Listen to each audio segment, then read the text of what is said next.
I see. So let me ask you, how did you get into hip hop?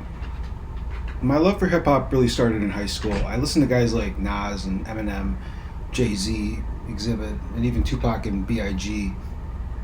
And then when I went to college, it was Kanye, Common, Lupe Fiasco, Outkast, Black Star, and others. And that's when I started practicing my freestyling a lot. I had written rhymes back in high school, but it wasn't until the end of college that I started to record myself.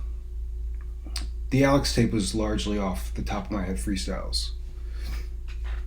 So it was a progression. Yeah, because later on after college, everything I recorded before my hiatus was committedly written down on paper prior to recording, so I had better song structure, more creative, inventive rhymes, and more focused topics. And that's all on Clash and Satanically Minded. You mentioned your hiatus. How did that come about? A couple reasons. I was getting deep into the working life and I was living with my parents and living like an ordinary American, and I had lost touch with my creative inspiration. I was also focused mainly on writing critical reviews of the mainstream rap albums of that time. So that period served its purpose, but I'm much better off now than I was then. Do you still write critiques? No. Would you ever go back to it? Probably not. Maybe if I wasn't working a job and had a lot more time on my hands. But being a critic takes a toll on you. First, you're disproportionately focused on others, I feel. Second, you're putting them and their creative works down unnecessarily or inappropriately a lot of the time. No one likes negativity. Do you think some of your lyrics are negative? Maybe the lyrics I wrote when I was a young kid, but it's still good art. You just have to laugh with it. But a lot of it is just a reflection of what I see in the real world. So are the lyrics negative, or is the source of inspiration negative? Plus, a lot of my work, especially these days, is in fact positive. Some of your lyrics discuss women and homosexuals in a controversial manner. Do you think that's fair to say? I think women have an unfair advantage in some areas of life, just like men perhaps have or once had. And the same goes for the queer community.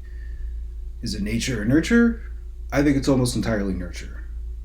We live in a devastatingly unnatural world right now. Is it meant to be or for a greater purpose? Yes, I think this mess is all so humans can learn from their mistakes later on down the line. I imagine you feel the same with regards to food and diet and how people eat, right? Definitely. I think people are gonna.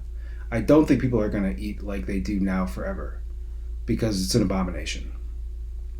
You're a vegan, right? Yeah, but I'm also the kind of vegan who eats only whole foods, meaning minimally processed or entirely unprocessed from their natural state in the plant kingdom. So, for example, I don't eat like Impossible Burgers or Beyond Meat Burgers anymore. No offense to them. They're great for beginners or extreme athletes, perhaps, or for once in a while, maybe, but not for me. Going back to the music, your hip hop has such an underground indie essence to it, very much like the mainstream acts. Or, I'm sorry, very much unlike the mainstream acts. Do you think one is better than the other? Mainstream or underground? Yeah, underground is better. Not that this is the mainstream, but it's all about the reason for why you do it, the systems at play, and the rules you follow. In the mainstream, you're making your art for someone else, whereas in the underground, you're making it for you, so it comes out better, more unique. But in a perfect world, all this underground business goes out the window.